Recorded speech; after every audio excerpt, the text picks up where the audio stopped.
But I was not well, तो वो session मुझे कैंसिल करना पड़ा। But today is the second lecture. आज हम लोग फर्स्ट चैप्टर को एक बार पहले तो रिवाइज करेंगे। जो भी मैंने उस दिन पढ़ाया था उसको मैं एक बार जस्ट ब्रीफली आज सबको बताऊंगी, क्योंकि मुझे काफी लोग नए यहाँ पे नजर आ रहे हैं। ठीक है। एंड उसके बाद जो थोड़ा बहुत एडिशनल है हम लोग वो पढ़ेंगे। एंड हो सके तो आज चैप्टर 2 की भी थोड़ी सी इंट्रोडक्शन मैं दे दूंगी कि नेक्स्ट क्लास जो कल है चैप्टर 2 की, उसमें मैं क्या आप लोग को पढ़ाऊंगी। ऑलराइट, तो स्टार्ट करते हैं। मैं अभी स्क्रीन शेयर कर रही हूँ अपनी। और उससे पहले किसी को कोई डाउट है जो पुराने सेशन में था या पुराने क्लास में था, तो प्लीज पूछ लो।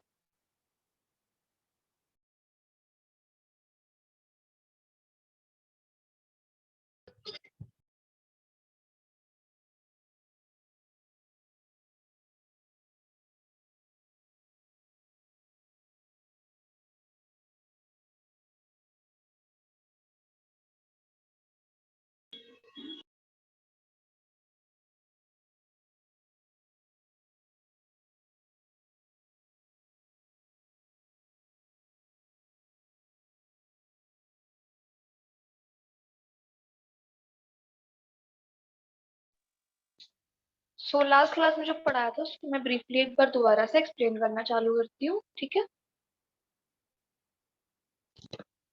हमने सबसे पहले जो पढ़ा था लास्ट क्लास में, that was early definition of psychology, जिसके अंदर कुछ डेफिनेशंस थी स्टार्टिंग में जिनको रिजेक्ट करके जो मेन डेफिनेशन अब करंटली आई थी, that was psychology is the scientific study of the activities of the individual in relation to his environment। Basically बोला जाए तो साइकोलॉजी वो साइंस है जो किसी का बिहेवियर और मेंटल प्रोसेस को स्टडी करती है। ठीक है। और सबसे पहले तो जो डेफिनेशन रिजेक्ट हुई थी वो थी द साइंस ऑफ सोल, जो सबसे पहली डेफिनेशन थी साइकोलॉजी की, जो कि रिजेक्ट कर दी गई थी क्योंकि सोल जो है वो एक इंटेंजिबल चीज है। ठीक है। और वो मेटाफिजिकल नेचर की होती है जो कि साइंस से मैच नहीं करती है, एंड उसके लॉज और उसके प्रिंसिपल्स को सेटिस्फाई नहीं करती है, इस वजह से वो रिजेक्ट कर दी गई थी। ऑलराइट। अगर मेरी स्पीड फास्ट जाए या कोई भी दिक्कत हो तो प्लीज इंटरप्ट करके पूछ लेना। ऑल्सो मैसेजेस मुझे यहाँ शो नहीं हो रहे, चैट बॉक्स मुझे शो नहीं हो रहा है, तो किसी को भी कोई दिक्कत हो या मैसेज में कुछ भी आए तो प्लीज मुझे बता देना। Alright. Am I audible? Yes, you are. Okay, shall I continue? Continue. हाँ जी, ऑलराइट। उसके बाद जो सेकंड डेफिनेशन आई, that was the study of mind. ठीक है। द स्टडी ऑफ माइंड भी फिर रिजेक्ट कर दी गई क्योंकि इसके अंदर जो ओवर्ट बिहेवियर था, that is outwardly seen behaviour जो ह्यूमंस का था, वो इतना मतलब इंक्लूड नहीं किया गया था, इस वजह से ये डेफिनेशन भी रिजेक्ट कर दी गई। इसके बाद जो आई, that was the science of consciousness. अब ये रिजेक्ट क्यों हुई? क्योंकि कॉन्शियसनेस जो एक वर्ड होता है ये अपने आप में ही बहुत ही सब्जेक्टिव नेचर का होता है। ठीक है। अब आप किसी को देख के नहीं बता सकते कि वो इस टाइम पे बहुत अलर्ट है और सुन रहा है आपकी सारी बातें या नहीं। इवन इफ वो आपके सामने क्यों ना बैठा हो, क्या पता वो सामने आपके बैठा हो, आपको देख रहा हो, आपको ऐसा लग रहा हो कि वो आपको सुन रहा है, बट इंटरनली उसके माइंड में कुछ और ही चल रहा है। तो देखा जाए तो ये बहुत ही सब्जेक्टिव नेचर का था, एंड इसको इतना ऑब्जेक्टिफाई लोग नहीं कर पा रहे थे। दूसरी बात जो इसके अंदर थी वो ये थी कि ह्यूमन और एनिमल का नेचर इसके अंदर इतना इंक्लूड नहीं किया गया था, इस वजह से ये डेफिनेशन भी रिजेक्ट कर दी गई। जो फाइनल डेफिनेशन आई, जो कि मैंने अभी बताई आप लोगों को, वो थी द साइंस ऑफ बिहेवियर, जो कि मॉडर्न एरा के अंदर आई। ठीक है। अब आगे बढ़ते हैं। जो साइंस ऑफ बिहेवियर है इसके अंदर दो मेन इंपॉर्टेंट टर्म्स थी। एक तो था मेंटल प्रोसेस, दूसरी थी बिहेवियर। ठीक है। अब मेंटल प्रोसेस बेसिकली वो सारी एक्टिविटीज होती हैं। किसी को बोलना है कुछ?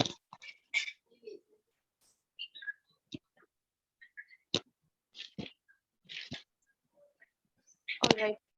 तो मेंटल प्रोसेस जो होता है वो सारी उन एक्टिविटीज को इन्वॉल्व करता है जो कि एक ह्यूमन माइंड कर रहा होता है, या एक ह्यूमन माइंड किसी का इंडिविजुअल माइंड जो है जो कर सकता है। ठीक है। जैसे कि प्रॉब्लम सॉल्विंग, चीजें याद रखना, ठीक है, चीजों को फील करना, ये सब चीजें मेंटल प्रोसेस के अंदर आती हैं। और फिर दूसरी टर्म जो इसके अंदर इम्पोर्टेंट थी, that is behaviour, which is a concept, जो पूरा की पूरा एक कॉन्सेप्ट है। और बिहेवियर जो है ठीक है। द स्कूल ऑफ बिहेवियरिज्म जो था, उनके फादर जो थे that is John B Watson. ठीक है, इन्होंने ये चीज लाई थी, ये टर्म इन्होंने बनाई थी। स्टडी ऑफ बिहेवियर भी इन्होंने ही चालू करी थी। साइंस ऑफ बिहेवियर जो डिफाइन की गई है मॉडर्न एरा के अंदर, वो भी जॉन बी वॉटसन ने ही करी थी। ऑल राइट, अभी तक कोई डाउट किसी को भी?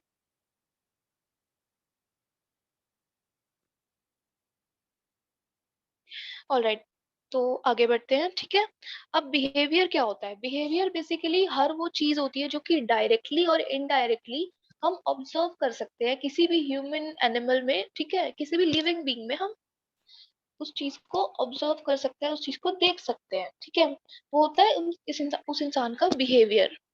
अब बिहेवियर के भी कुछ कैरेक्टरिस्टिक्स थे, ठीक है, वो डिफाइन किए गए थे। वो मैं पूरे इलेबोरेट अभी नहीं करूंगी क्योंकि हम लोग ऑलरेडी लास्ट सेशन में कर चुके हैं, बट मैं एक बार जस्ट नेम ले रही हूँ उन्हीं कैरेक्टरिस्टिक्स के। ठीक है, बाकी जिसने नहीं अटेंड करी थी वो क्लास, वो रिकॉर्डेड सेशंस प्रोवाइड कर देंगे हम लोग, वो देख सकते हैं। ठीक है, तो सबसे पहला जो फैक्टर था that was behaviour is influenced by number of factors. अब जो हमारा बिहेवियर है वो काफी फैक्टर्स से इन्फ्लुएंस होता है, किसी भी एक स्पेसिफिक फैक्टर की वजह से इन्फ्लुएंस नहीं होता। किसी का बिहेवियर एक स्पेसिफिक चीज की वजह से नहीं होता। काफी सारे फैक्टर्स होते हैं किसी के बिहेवियर को भी इन्फ्लुएंस करने के लिए। ठीक है, जो बिहेवियर होता है दैट वेराइज इन कॉम्प्लेक्सिटी। ठीक है, अब जो बिहेवियर होता है वो बेसिकली बहुत कॉम्प्लेक्स होता है। कि कोई बंदा हाथ हिला दे तो वो बहुत इजी है, बट वही अगर हम दूसरी चीजों को देखें, कोई गिटार बजा रहा है, कोई एथलीट है, कोई स्पोर्ट्स में घुसा हुआ है, ठीक है, कोई रॉक क्लाइंबिंग कर रहा है, तो that's not easy, that's a complex behaviour और हर कोई नहीं कर सकता है। ठीक है, अब ना दो फैक्टर्स ऐसे हैं जो बिहेवियर को इन्फ्लुएंस करते हैं। ठीक है, पहला तो है जो, किसी को बोलना है कुछ?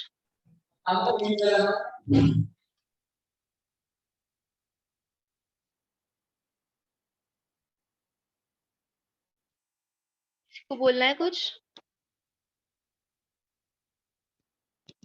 ऑलराइट, ठीक है, तो फैक्टर्स अफेक्टिंग बिहेवियर जो है वो दो होते हैं, those belonging to the individual, those belonging to the environment. एक होते हैं जो पर्टिकुलर इंडिविजुअल्स बिलोंग करते हैं, ठीक है, और एक होते हैं जो एनवायरनमेंट को बिलोंग करते हैं। एनवायरनमेंट को बिलोंग करते हैं मतलब हमारी सराउंडिंग, हमारी फैमिली, हमारे फ्रेंड्स, ये सब चीजों की वजह से जो हमारा बिहेवियर अफेक्ट होता है, ये सब चीजें जो है वो बिलोंगिंग टू एनवायरनमेंट में आ जाती है। इंडिविजुअल की अगर हम बात करें तो यहाँ पे हमारी साइकोलॉजिकल नीड्स और फिजियोलॉजिकल नीड्स जो होती है वो सब आ जाती है। ठीक है, नेक्स्ट जो है हमारा कैरेक्टर ऑफ ह्यूमन बिहेवियर, वो है इंडिविजुअल डिफरेंसेस। इसमें ये कहता है दैट एवरीवन इज डिफरेंट, हर एक बंदा डिफरेंट होता है। कोई भी ऐसा इंसान नहीं होता जो एकदम बिल्कुल ही सेम हो। हर एक के अंदर सिमिलैरिटीज होती है, हर एक के अंदर डिसमिलैरिटीज होती है। ठीक है, फिर उसके बाद जो है वो ये कह रहा है, किसी को कहना है कुछ?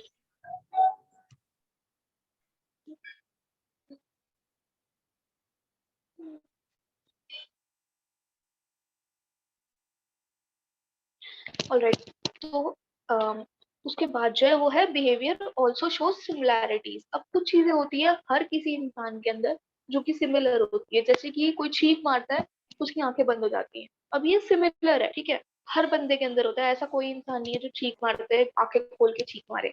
ठीक है, तो हर ह्यूमन बीइंग के अंदर है, तो वो कुछ बिहेवियर है जो सिमिलर होते हैं। ऑलराइट, नेक्स्ट जो है, अब जो नेक्स्ट पॉइंट है that is behaviour is always purposeful and goal oriented. Goal directive या goal oriented, whatever you want to say. ठीक है, हमारा जो बिहेवियर होता है वो हमेशा पर्पसफुल होता है। हम किसी भी चीज को बिना मतलब के नहीं करते हैं, कुछ ना कुछ उसके पीछे रीजन होता है। फॉर एग्जाम्पल इसमें दो बिहेवियर आते थे, अप्रोच बिहेवियर और अवॉइडेंस बिहेवियर, मैंने पिछली बार समझा दिए थे। ठीक है, अप्रोच बिहेवियर जो होता है वो हमारे किसी पॉजिटिव गोल को डायरेक्ट करने के लिए होता है, और जो अवॉइडेंस बिहेवियर होता है वो नेगेटिव गोल से अवॉइड करने के लिए होता है। ठीक है, नेक्स्ट पॉइंट जो है, मैं जल्दी जल्दी तो नहीं पढ़ा रही ना, किसी को कोई दिक्कत है तो प्लीज पूछ लो।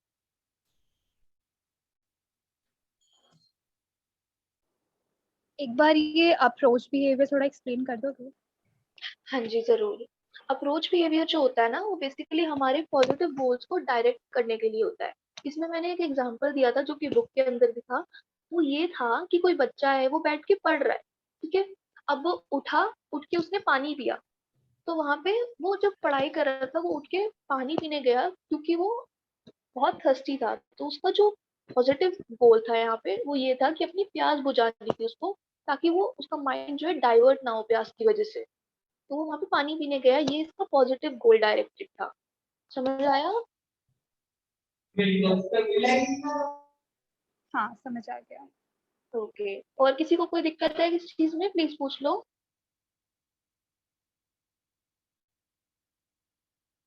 आगे बढ़ू? ऑलराइट। अब जो नेक्स्ट पॉइंट है वो ये कहता है कि एक इंसान का जो बिहेवियर होता है वो चेंजेबल होता है बहुत ही लार्ज एक्सटेंट तक। मतलब कोई, ऑलराइट, तो ये पॉइंट जो है वो ये कहता है कि कोई भी इंसान का बिहेवियर एक बहुत ही ज्यादा लार्ज पॉइंट तक चेंज करा जा सकता है।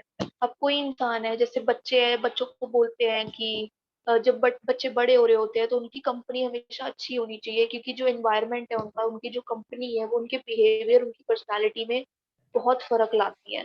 ठीक है, जैसे अब कोई बच्चा है वो अच्छी कंपनी में रहेगा तो वो अच्छा बच्चा बनेगा, अच्छे से मार्क्स लाएगा, पढ़ेगा, पढ़ाई की तरफ ध्यान देगा। बट अगर उसकी कंपनी ही गलत हो जाएगी, वो गलत लोगों के साथ रहेगा, तो उसको गुड बॉय से बैड बॉय बनने में ज्यादा टाइम नहीं लगेगा। ठीक है, तो हमारा जो बिहेवियर होता है वो बहुत चेंज किया जा सकता है। अब किसी इंसान को लगता है कि नहीं मैं पढ़ नहीं पाता इतना, मैं नहीं कर पाता इतना, तो ऐसा नहीं है कि वो कर ही नहीं सकता। वो कर सकता है अगर वो ठान ले तो। वो अपने बिहेवियर के अंदर चेंज ला सकता है एट एनी कॉस्ट। ठीक है, अब जो नेक्स्ट पॉइंट है that says behaviour shows stability. ठीक है, इसमें ये कहते हैं कि बिहेवियर जो है वो हर बार चेंज नहीं होता। ठीक है, it does not change with every change in the environment, nor do all forms of behaviour change. हमारा जो ह्यूमन बिहेवियर है वो काफी चीजों में स्टेबिलिटी दिखाता है। ठीक है, अब जैसे बूढ़े लोग होते हैं, उनके जो नुस्खे होते हैं वो उन्हीं पे टिके रहते हैं, बेशक फिर जितनी मर्जी दवाइयां आज के टाइम पे बनी हुई हो। एक सेकंड प्लीज रुकना।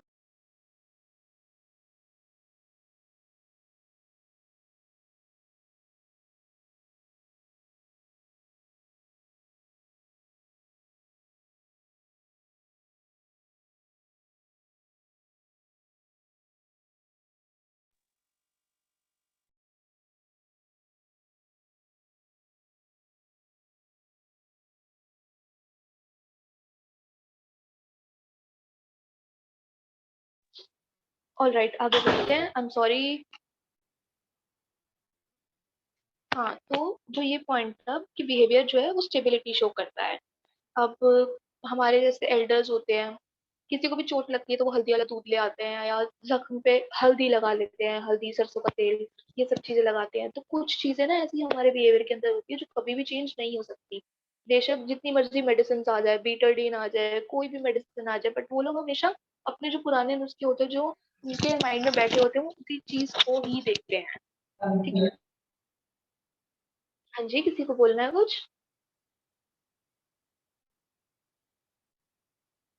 ऑलराइट, अभी तक किसी को भी कोई भी डाउट है, प्लीज गो अहेड, कुछ पूछना है तो। कोई डाउट है किसी को?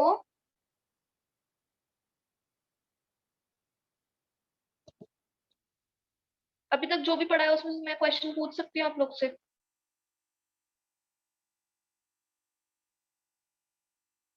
ओके, मैंने बिहेवियर के बारे में पिछली क्लास में भी पढ़ाया है, और इस क्लास में भी अच्छा खासा आप लोग को एक्सप्लेन करा है। तो नायरा, आप मेरे को बिहेवियर की डेफिनेशन बता सकते हो? लाइक अपने वर्ड्स में बतानी है, अपने वर्ड्स में बताओ, या नॉर्मल जो बुक में लिखी है वैसे बतानी है, वैसे बताओ जैसा आपको ठीक लगे। हेलो। हाँ जी। हाँ, सो सॉरी, मेरा एक्चुअली मेरा इंटरनेट कनेक्शन खराब था तो मैं क्लास से निकल गई थी। मैं जस्ट ज्वाइन हुई। Okay, okay. बट आपको याद है पिछली क्लास में बिहेवियर का मैंने पढ़ाया था, थोड़ी बहुत डेफिनेशन वगैरह कुछ भी अगर याद हो आपको ओके, तो? मेरे को टेक्स्ट बुक की तो याद नहीं है, but like in my own words if I can explain, तो behaviour is how an animal acts, animal और human, how they act, what they do.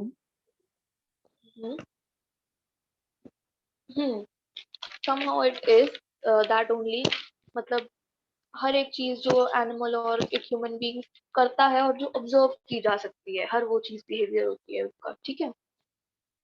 चलो आगे बढ़े।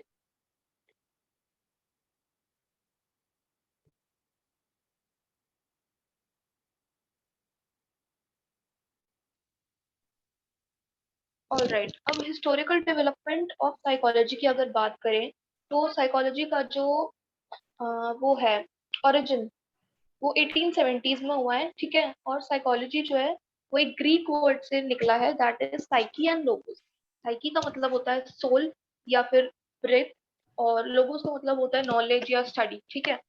अब साइकोलॉजी एक इंडिपेंडेंट डिसिप्लिन या एक इंडिपेंडेंट सब्जेक्ट की तरफ कब इमर्ज हुआ या कब इवॉल्व हुआ, दैट इज 1879, जब एक जर्मन प्रोफेसर विलियम वुंट ने फर्स्ट टाइम लिप्जिग नाम की यूनिवर्सिटी है जर्मनी में, वहां पे एस्टेब्लिश हुआ था ये, that is in a lab. वो साइकोलॉजी का पहला लैब था, और ठीक है। और अगर ये पूछा जाए कहीं पे भी कि father father of modern psychology कौन थे या कौन रिकॉग्नाइज किए जाते हैं फादर ऑफ मॉडर्न साइकोलॉजी की तरफ, दैट इज विलियम वुंट, ठीक है। तो ये चीजें थोड़ी बहुत प्लीज याद रखना। ऑलराइट, अब इसमें जो नेक्स्ट टॉपिक है that is psychology as a science. वो बस साइकोलॉजी को साइंस से कंपेयर किया गया है कि क्यों साइकोलॉजी साइंस जैसी है, और साइंस वर्ड जो है साइकोलॉजी के अंदर क्यों इंक्लूड किया जाता है, ठीक है। तो इसके अंदर मेन ये चीजें हैं कि साइकोलॉजी और साइंस जो है काफी सिस्टमैटिक है, कि जैसे साइंस के अंदर भी पहले एक्सपेरिमेंट्स जो होते हैं उनको ऐसे ही छाप नहीं दिया जाता, उनके ऊपर पूरी रिसर्च होती है, पूरी ऑब्जर्वेशन होती है। जब वो ठीक साबित हो जाए तभी उनको आगे कंसिडर किया जाता है, ठीक है। बेशक उसके बाद वो रिजेक्ट करके कोई और बंदा अगर अपनी थ्योरी ला दे तो वो अलग बात है। सेम ये चीज साइकोलॉजी और साइंस दोनों के अंदर ये चीज सेम है, ठीक है।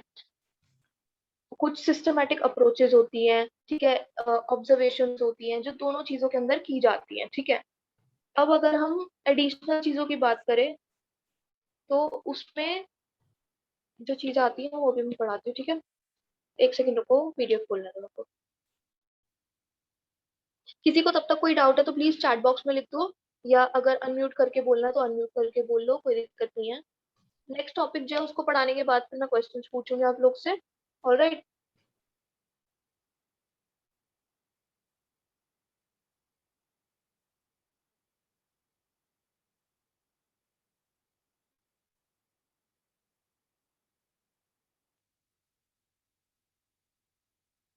तो ये पास ना फ्लो चार्ट बने हुए हैं दो तीन, जिसके अंदर हमारा फर्स्ट चैप्टर पूरा का पूरा इमर्ज कर दिया गया है, और कुछ चीजें एक्स्ट्रा हैं जो हमारी बुक के अंदर नहीं है।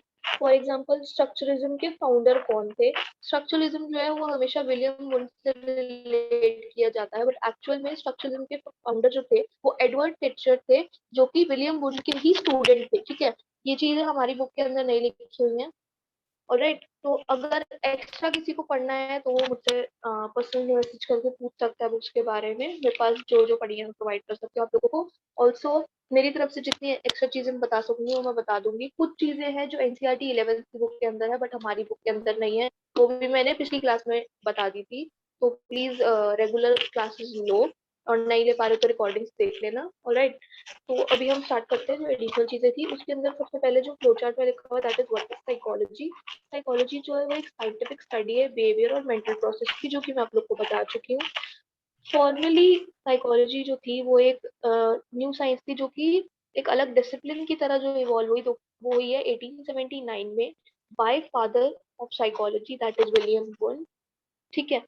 अब विलियम वुंट का जो स्पेसिफिक एरिया था जिसमें वो स्टडी करते थे वो था स्ट्रक्चरलिज्म, या फिर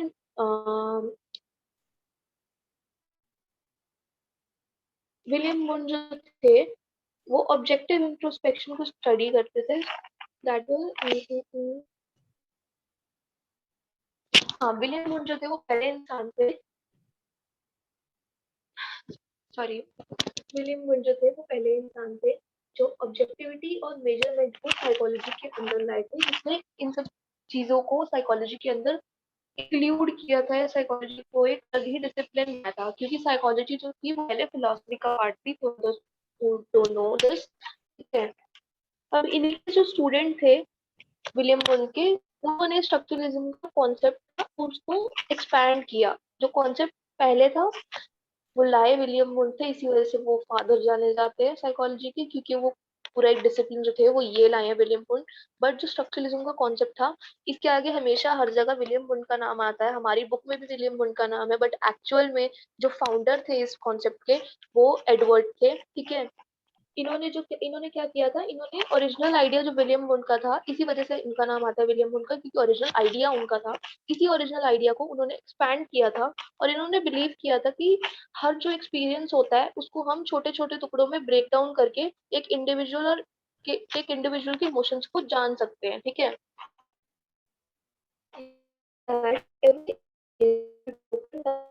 individual emotion and sensation, right? Introspection method, physical sensation। अब इन्होंने स्ट्रक्चरलिज्म के ऊपर काफी रिसर्च की थी। अगर आप लोगों को एकदम ब्रीफली पढ़ना है तो मैं ये बुक आप लोग को भेज दूंगी, किसी को भी चाहिए हो तो। ऑलराइट, मेरे को बता देना किसी को चाहिए तो। ठीक है, मैं ऊपर ऊपर से पढ़ा रही हूँ क्योंकि हमारी बुक के अंदर इतना नहीं है। स्ट्रक्चरलिज्म के बाद जो दूसरा कॉन्सेप्ट आया दैट वाज फंक्शनलिज्म। मैंने लास्ट क्लास में आप लोगों को एनसीईआरटी के थ्रू, 11th क्लास की जो एनसीईआरटी साइकोलॉजी की, उसके थ्रू मैंने आपको पूरा हिस्ट्री और ओरिजिन का एक फ्लो चार्ट पूरा समझाया था और दिखाया भी था पूरा की पूरा। ठीक है, बना हुआ। तो इसमें भी वही सब है देखा जाए तो। बस बताया, स्ट्रक्चरलिज्म आया पहले, फिर फंक्शनलिज्म आया जो कि विलियम जेम्स के थ्रू फाउंडेड था। और इन्फ्लुएंस जो था वो चार्ल्स डार्विन के आइडिया से इन्फ्लुएंस था। ठीक है, अब इसका जो फोकस था वो था how mind allows people to function in the real world. इनका ये आइडिया था फंक्शनलिज्म का। ठीक है, और also one more thing, just a second.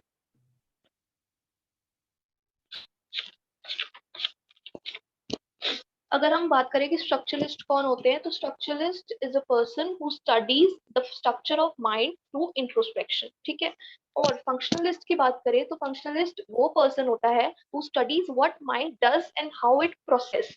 ठीक है, तो इन दोनों में डिफरेंस है। ठीक है, कोई भी पूछ सकता है आपसे स्ट्रक्चरलिस्ट और फंक्शनलिस्ट में क्या फर्क है, तो ये दो इन दोनों की डेफिनेशन थी। ठीक है, अब अगर हम हिस्ट्री ऑफ साइकोलॉजी की तरफ बढ़े तो हिस्ट्री ऑफ साइकोलॉजी की जो रूट्स हैं उनका सेवरल डिसिप्लिन से लेना देना है, जैसे कि फिलोसफी, मेडिसिन, फिजियोलॉजी, और काफी सारे पर्सपेक्टिव्स के थ्रू ये एक सब्जेक्ट जाके बना है साइकोलॉजी। ठीक है, अब इसमें सबसे पहले फेज के अंदर जो बात की गई that was of gestalt psychology. Basically हम साइकोलॉजी के अंदर किन किन चीजों के बारे में आगे जाके पढ़ने वाले हैं, ये सब वो लिखा हुआ है। गेस्टॉल्ट साइकोलॉजी आगे हमारी आएगी परसेप्शन चैप्टर में। ठीक है, गेस्टॉल्ट साइकोलॉजी जो थी इसमें ये कहा गया है, did not believe that psychological event could be broken down into smaller elements, could be understood as whole और एंटायर। अब जैसे फंक्शनलिज्म में सॉरी हाँ, स्ट्रक्चरलिज्म में जैसे एडवर्ड का मानना ये था कि हर जो इमोशन है हमारा, उनको हम, या एक्सपीरियंस है, उनको हम ब्रेक डाउन कर सकते हैं। बट अगर हम गेस्टॉल्ट साइकोलॉजी की बात करें तो इनका मानना ये था कि करके भी हम स्टडी कर सकते हैं चीजों की। इनका एकदम उल्टा मानना था बेसिक लैंग्वेज में। ठीक है, ये बिलीव नहीं करते थे कि हमें हमारे एक्सपीरियंस या इवेंट्स को ब्रेक डाउन करना चाहिए किसी भी एलिमेंट को स्टडी करने के लिए, हम एज अ होल भी उन्हें स्टडी कर सकते हैं। ठीक है, नेक्स्ट जो थी वो साइको एनालिसिस अप्रोच थी। ये सिगमंड फ्रॉइड की अप्रोच थी साइको एनालिसिस की। ऑलराइट, ये 103 बीपीसीसी 103 के अंदर चैप्टर 1 में है ये साइको एनालिसिस। ठीक है, ये जो आइडिया था ये पूरा सिगमंड फ्रॉइड ने पुट फॉरवर्ड किया था। ऑलराइट,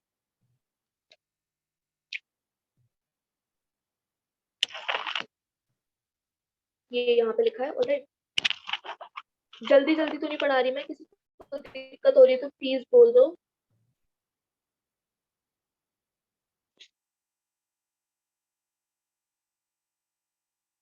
ठीक है, साइको एनालिसिस जो थी इसमें ये बोला गया था कि हमारा मतलब जो अभी एक्सपीरियंस चल रहा है, जो हमारा अभी बिहेवियर है, बेसिकली इसमें ना हमारी पास्ट लाइफ एक्सपीरियंस के बारे में, या हमारी डेवलपमेंटल स्टेजेस, हमारे जो बचपन जैसे गुजरा है, उन चीजों के ऊपर ज्यादा फोकस किया गया था। सिगमंड फ्रॉइड का मानना ये था कि हमारे पास्ट लाइफ एक्सपीरियंस जो है, या जो हमारे बचपन में बीती हुई चीजें हैं, शायद उसकी वजह से हमारा जो बिहेवियर है उसके अंदर काफी चेंजेस आते हैं।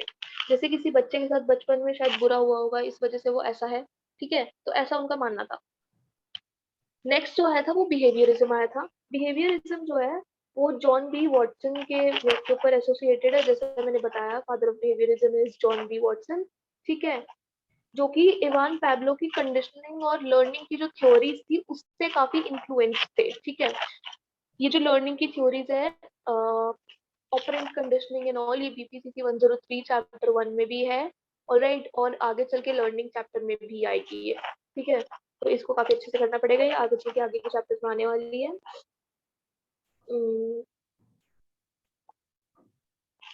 अब आगे बढ़ते हैं। उसके बाद जो आई दैट वाज साइकोडायनामिक, जो कि फ्रूइड की थ्योरी पे बेस्ड थी। Focus on the role of unconscious mind and influence on unconscious behavior early child। Sigmund Freud का हमेशा से यही कहना था कि हमारा जो बचपन है वो हमारे प्रेजेंट जीवन को बहुत इन्फ्लुएंस करता है, ठीक है। तो वो कभी भी जो भी एक्सपेरिमेंट करते थे उनका ये होता था कि सबसे पहले इनसे ये बातचीत करो या इनको ये काउंसलिंग के थ्रू बातचीत करो कि बचपन में इनके साथ क्या हुआ है, ठीक है। तो उनका मानना ये था कि हमारे पास जो है वो हमारी प्रेजेंट लाइफ पे बहुत इन्फ्लुएंस डालती है। ऑल राइट, नेक्स्ट अगर हम बात करें तो बिहेवियरल है, ठीक है। जॉन बी वॉटसन और बी एफ स्किनर का इसमें आ गया ऑपरेंट कंडीशनिंग वगैरह। बी एफ स्किनर का वो रैट वाला एक्सपेरिमेंट अगर किसी को याद होगा तो ये सब उसमें बताया गया था, ये भी आगे चल के आना है आगे चैप्टर्स में। ये सारा जो पूरा फ्लो चार्ट है बेसिकली इसमें जस्ट ये बताया गया है कि हम आगे के चैप्टर्स में क्या करने वाले हैं और धीरे धीरे साइकोलॉजी कैसे इवॉल्व हुई है। इंट्रोडक्शन टू साइकोलॉजी जैसे कि हमारी बुक का नाम है, तो इस बुक के अंदर हमें यही बताया गया कि साइकोलॉजी अब किस स्टेज पे है और कहाँ से कहाँ तक पहुंची है, कैसे कैसे चेंजेस आए हैं, जैसे स्ट्रक्चरलिस्ट से फंक्शनलिस्ट तक बढ़े, उसके बाद फिर बिहेवियरल आ गया, ह्यूमनिस्ट आ गया, कॉग्निटिव आ गई, ये सब चीजें कैसे कैसे इवॉल्व हुई है, ये सब चीजें बताई गई है इस फ्लो चार्ट के थ्रू, ठीक है। नेक्स्ट जो थी वो ह्यूमनिस्टिक अप्रोच थी। ह्यूमनिस्टिक अप्रोच के बारे में भी हमने 103 में साहिल ने पढ़ाया था। ये मैस्लो की जो थ्योरी थी वो ह्यूमनिस्टिक अप्रोच के अंदर आ जाती है, चैप्टर 1 बीपीसीसी 103 की बुक में है ये। हमारे चैप्टर में भी है ये आगे चल के, आई थिंक मोटिवेशन में है ये। हाँ, मोटिवेशन की थ्योरी है ये बाय अब्राहम मैस्लो। एंड अगर कोई कॉमर्स का स्टूडेंट है यहाँ पे तो उन्होंने बिजनेस की बुक में भी पढ़ा होगा ये मोटिवेशन चैप्टर में। ऑलराइट, नेक्स्ट जो है दैट इज कॉग्निटिव। ये इसमें गेस्टोल्ट की साइकोलॉजी आ जाती है। ये हम आगे परसेप्शन चैप्टर में पढ़ेंगे। गेस्टोल्ट के लॉज होते हैं कुछ, ये असाइनमेंट आप लोगों ने सबमिट करे होंगे, असाइनमेंट के अंदर भी ये क्वेश्चन था, इफ यू ऑल रिमेम्बर, ठीक है। नेक्स्ट जो है that is the field of psychology. जो पर्टिकुलर जो फील्ड है साइकोलॉजी का उसके बारे में बात की गई है, ठीक है। ये सब चीजें एक्चुअली मैं अभी ये टॉपिक नहीं पढ़ा रही आप लोग को, ये वाला जो टॉपिक है इतना मैं आप लोग को अभी नहीं पढ़ा रही, क्योंकि हम लोग आगे अभी बढ़ेंगे तो उसमें सारा आएगा। अभी पढ़ा दिया तो कंफ्यूज हो जाओगे आप लोग, ऑलराइट। जिसने बुक पढ़ी हुई है उसके लिए तो इजी होगा, बट जिसने नहीं पढ़ी हुई उसके लिए दिक्कत हो जाएगी, ठीक है। तो अब ना यार, ठीक है, आज का मैंने इतना पढ़ा दिया, ऑलराइट। अभी मैं कुछ क्वेश्चंस पूछूंगी, पहले प्लीज उसमें पार्टिसिपेट कर लेना, प्लीज, मतलब बता देना प्लीज, ऑलराइट। उसके बाद फिर चैप्टर 2 जो कल चालू करना है उसमें मैं क्या क्या पढ़ाने वाली हूँ उसका जस्ट थोड़ा सा ब्रीफ एक इंट्रोडक्शन दे दूंगी आप लोग को, ठीक है। फिर हम चैप्टर 2 कल अच्छे से एकदम पढ़ेंगे। आज मैंने चैप्टर 1 की मेन पूरी रिवीजन और थोड़ी बहुत एडिशनल इन्फॉर्मेशन शेयर करनी थी, क्योंकि आज काफी लोग नए ज्वाइन हुए हैं, तो उनके लिए एकदम ये ना हो जाए कि ब्लैंक बैठे हो, तो इसलिए मैंने चैप्टर 1 का थोड़ा बहुत रिवाइज करा दिया। अब कल चैप्टर 2 हम चालू करेंगे, बट बिफोर दैट अभी मैं कुछ क्वेश्चंस पूछ रही हूँ, तो प्लीज बता देना। उससे पहले, क्वेश्चंस पूछने से पहले, किसी को भी कोई भी डाउट है तो प्लीज गो अहेड, किसी को कुछ भी पूछना है, कुछ भी डाउट है प्लीज पूछो।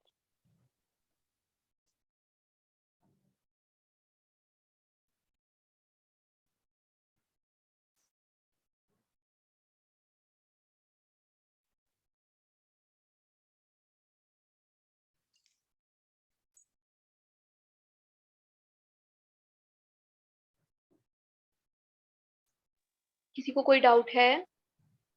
No, not all.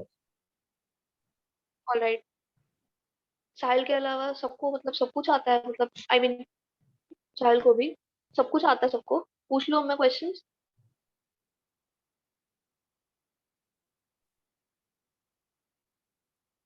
ऑलराइट, मैं क्वेश्चन चालू कर रही हूँ, मैं रैंडमली किसी का भी नाम ले लूंगी, तो प्लीज अनम्यूट कर लेना एंड आंसर का क्वेश्चन का जवाब दे देना। Alright, okay.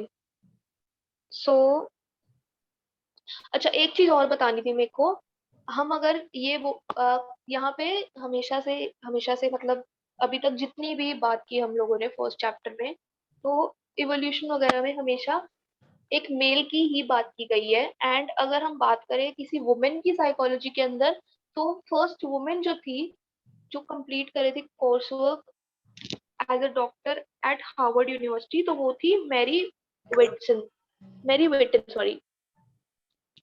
ठीक है, फर्स्ट वुमेन वो थी, ये भी याद रख लेना। ये मैं आप लोग को ना कुछ क्वेश्चन जो मैं पूछने वाली हूँ अभी, ये मैं क्वेश्चंस आप लोग को भेज भी दूंगी टेलीग्राम के ग्रुप पे, ऑल्सो ऑन व्हाट्सएप। ठीक है, तो फर्स्ट क्वेश्चन जो है हमारा, that is which early psychologist was the first to try to bring objectivity and measure to the concept of psychology? Options दे देती हूँ। John Watson, William James, Sigmund Freud, William Wundt. ये specific line अभी मैंने flow chart के through आप लोग को समझाई थी और बताई थी। सो कोई बता सकता है? एक बार क्वेश्चन रिपीट करना। Sure. Which early psychologist was the first to try to bring objectivity and measurement to the concept of psychology? Options भी repeat करूं?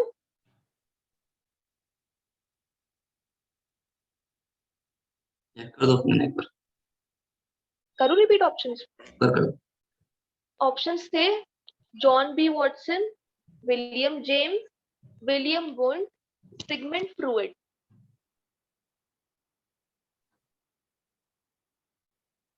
Can anybody answer? Is it William one? हाँ जी, that's correct. All right, very good. ठीक है, तो next question है, in the definition of psychology mental process means. Option दो इसमें, या मेंटल प्रोसेस कोई डिफाइन कर सकता है यहाँ पे?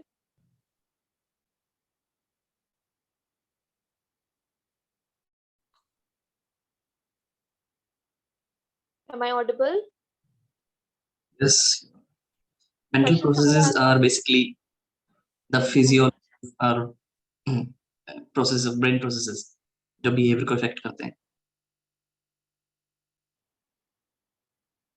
डेफिनेशन ऑफ साइकोलॉजी में मेंटल प्रोसेसेस का क्या मतलब है? बेसिकली इंटरनल और कोवर्ट प्रोसेसेस, या फिर आउटवर्ड कोवर्ट जो प्रोसेसेस होते हैं वो। ठीक है, also silence correct somewhere. Alright, next question पूछूं? किसी को कोई डाउट है अभी तक?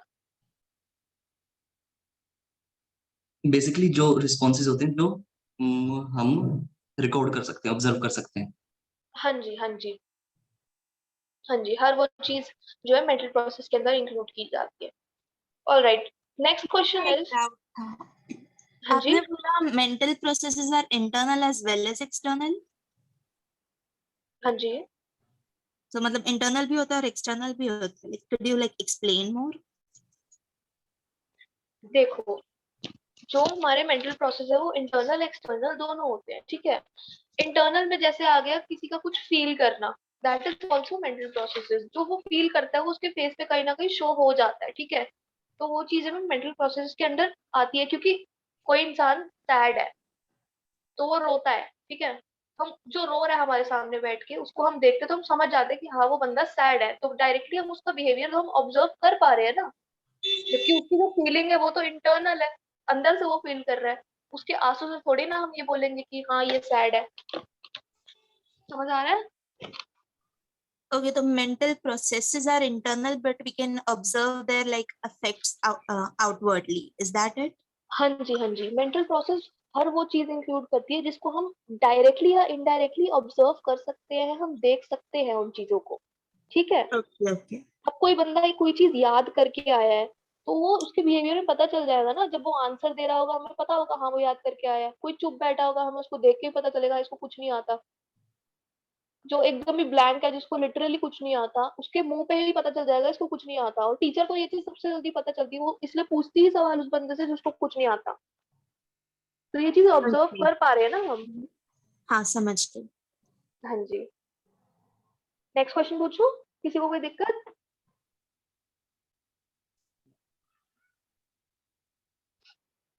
Alright, next question is which early perspective tried to return to a focus on scientific inquiry by ignoring the study of consciousness?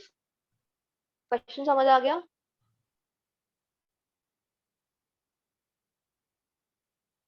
Options इसमें है behaviourism, psychoanalysis, functionalism या गेस्टॉल्ट की थ्योरीज। Psychoanalysis. आंसर दे रहे हो आप? Yeah. No it's not psycho analysis.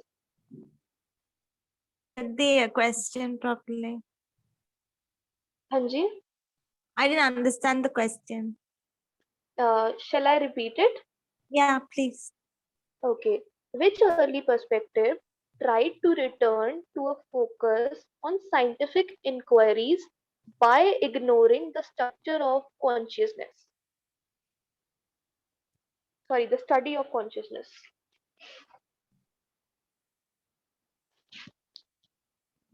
सबसे पहले टॉपिक में मैंने एक फ्लो चार्ट दिया था, मैंने कहा था द स्टडी ऑफ बिहेवियरिज्म आई है। वो किस चीज के बाद आई थी the study of behaviourism? Consciousness के बाद। कुछ याद आया? सबसे पहले द साइंस ऑफ सोल, फिर साइंस ऑफ माइंड, फिर साइंस ऑफ कॉन्शियसनेस, और उसके बाद जो मॉडर्न एरा में आई तो साइंस ऑफ बिहेवियर है वो। तो कॉन्शियसनेस को किस चीज ने क्या कहते हैं इग्नोर करा? Behaviorism. हाँ जी। इसमें तीनों ऑप्शंस रिलेटेड ही नहीं है बाकी के इस चीज से। स्टडी ऑफ कॉन्शियसनेस जो थी उसके बाद बिहेवियरिज्म की बात की गई है। बिहेवियरिज्म के बाद फिर हम फंक्शनलिज्म, साइको एनालिसिस, गेस्टॉल्ट पे आए हैं। वो एक क्रोनोलॉजी चल रही है, उसके अकॉर्डिंग क्वेश्चन पूछा गया है। कंफ्यूज मत हो गाइस। अच्छा फिर चलो लास्ट क्वेश्चन आज का पूछ लेती हूँ, ठीक है? किसी को कोई अभी तक दिक्कत है तो प्लीज पूछ लो।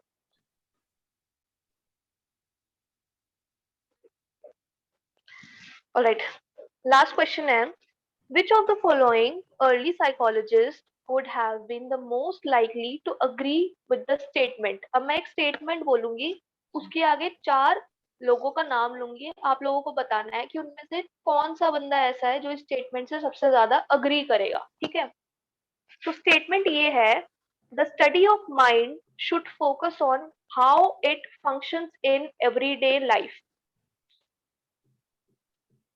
ठीक है। और कौन इनसे रिलेट कर सकते हैं अगर उसकी बात की जाए तो वो है William Wundt, John B Watson, William James, Sigmund Freud. इन चारों में से कौन ऐसा है जो इस स्टेटमेंट से सबसे ज्यादा अग्री करेगा?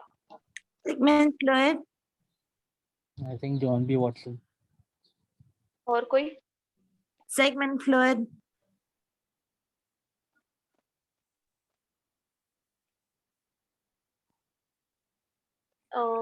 इसका आंसर एक्चुअली मुझे भी सिगमंड फ्रॉइड लगा था पहले, बट इसका आंसर विलियम जेम्स है, जो कि मुझे भी समझ नहीं आया। तो किसी को समझ आया तो प्लीज बताओ, क्योंकि क्वेश्चन मैं भी बहुत कंफ्यूज थी, इसी वजह से मैंने ये क्वेश्चन पूछा कि आप में से किसी को वो पता चले। फंक्शनलिज्म के बारे में बताना उसने, आई गेस।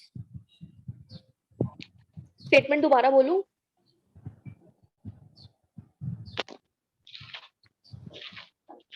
हाँ बोल दो। ठीक है। The study of mind should focus on how it functions in everyday life. Freud तो नहीं होगा इसका। विलियम जेम्स करेक्ट है और मुझे समझ आ गया अब कैसे करेक्ट है।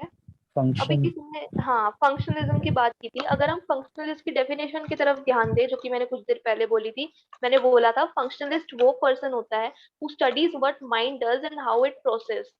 जो माइंड स्टडी करता है, बेसिकली माइंड जो बेसिक डेली लाइफ में जो स्टडी करता है उसी के ऊपर फोकस करता है, उसी के फंक्शंस पे फोकस करता है।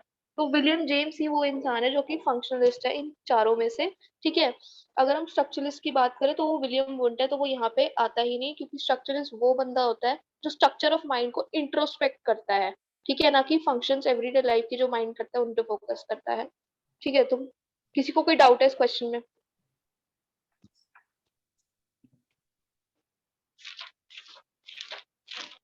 कोई दिक्कत किसी को?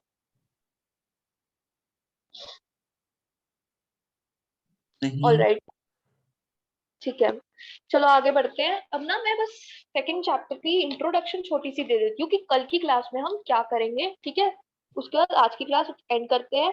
And it's a request, please chapter 1 एक बार बुक से रीड कर लेना। किसी को कोई भी दिक्कत हो कल की क्लास में पूछ लेना, कोई दिक्कत नहीं है। क्लास में अगर आप लोग नहीं पूछ पाते, पर्सनल मैसेज करके पूछ लो, ग्रुप पे पूछ लो, कोई दिक्कत नहीं है। ठीक है, प्लीज बट पूछ लो किसी को भी प्रॉब्लम है तो कल जो हम पढ़ेंगे उस चैप्टर का नाम है nature and scope of psychology. ठीक है, इसके अंदर सबसे पहले तो हम इंट्रोडक्शन चैप्टर को पढ़ेंगे, बट ऑब्वियसली ऑलराइट। उसके बाद हम पढ़ने वाले हैं साइकोलॉजी के its relation to other field of science, या अदर फील्ड जितने भी होते हैं उनका साइकोलॉजी के साथ क्या रिलेशन है। ठीक है, हम फिर उसके बाद पढ़ने वाले हैं अर्ली डिवीजन ऑफ साइकोलॉजी, जो कि एक्सपेरिमेंटल और नॉन एक्सपेरिमेंटल पे था, वो हम पढ़ने वाले हैं। ठीक है, फिर जो नेक्स्ट टॉपिक आएगा वो है सब फील्ड ऑफ साइकोलॉजी, जो कि मेन इस चैप्टर का कोर है। जो इस चैप्टर में सबसे इम्पोर्टेंट चीज है दैट इज सब फील्ड ऑफ साइकोलॉजी, जो कि कुछ 23-24 समथिंग कुछ है। ठीक है, हर उस फील्ड की डेफिनेशन और उनके ऊपर थोड़ा बहुत हम पढ़ेंगे कल। ठीक है, सब फील्ड जो है उसमें bio psychology, cognitive psychology, comparative psychology, cultural psychology, experimental psychology, gender psychology, learning psychology, personality psychology and so on. काफी सारी तरीके की साइकोलॉजी होते हैं, काफी सारे सब फील्ड होते हैं। कल हम सब उन चीजों के बारे में पढ़ेंगे।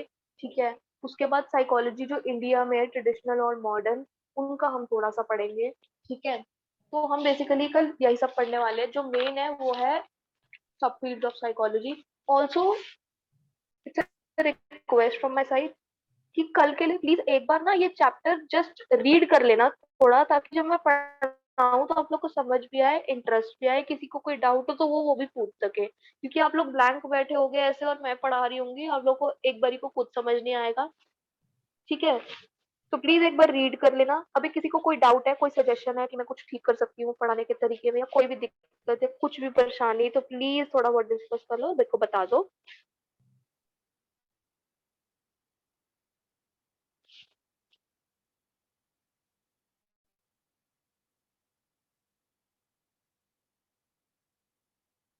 कोई दिक्कत है किसी को अभी तक के टॉपिक्स में? चैप्टर 1 क्लियर है सबको?